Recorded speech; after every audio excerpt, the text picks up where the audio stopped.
We're focusing on your irons, and you've told us that your main issue is the trajectory of your shots, and more specifically, you're hitting the ball too low. You want the ball flight to be higher. The height of our ball flight is mainly determined by the loft of the club at impact.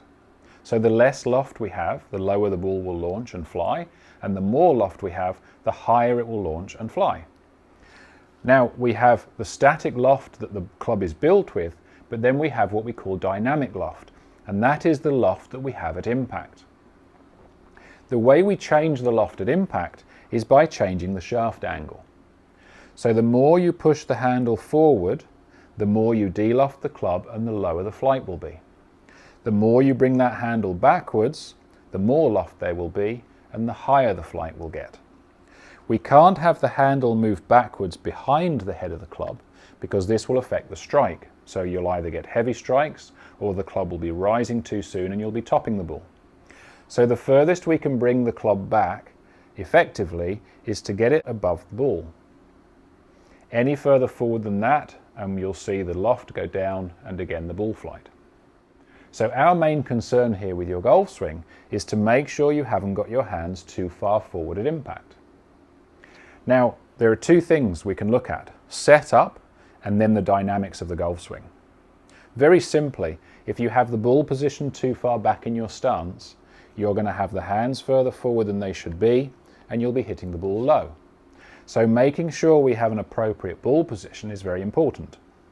Wedges should start around about the middle of the stance, although with the extra loft that wedges have, you can actually play them successfully further back.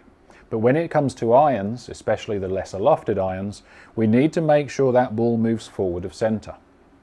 So as long as we've got the ball position in a reasonable place, which would be slightly forward of centre, we now look at the dynamics of the swing. So our goal again is to make sure you haven't got your hands too far ahead of the ball. The number one thing to look at is going to be the release. So when you swing back, you are always going to add wrist hinge, which has to be undone on the way down. If we hinge the wrist back as we swing to the top, and then we don't unhinge, the only way to get the club head to the ball is to allow the hands to pass ahead of the ball, and that way we'll get a good strike. But now, of course, we have too little loft at impact. So the first thing to focus on is to make sure you hinge the wrists on the way back, but you unhinge the wrists earlier. By doing that, you will get the club head to the ball sooner, which hasn't allowed the hands time to get ahead of the ball.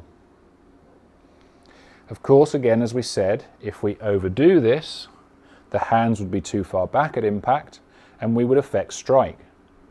So we mustn't overdo it to the point where the hands are behind the ball. They should either be above the ball or slightly ahead. It's the timing of the release that's the absolute key.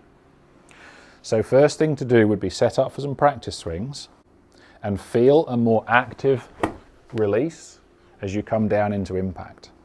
The feeling is that the club head is passing the hands earlier than it would normally and you're adding loft through impact.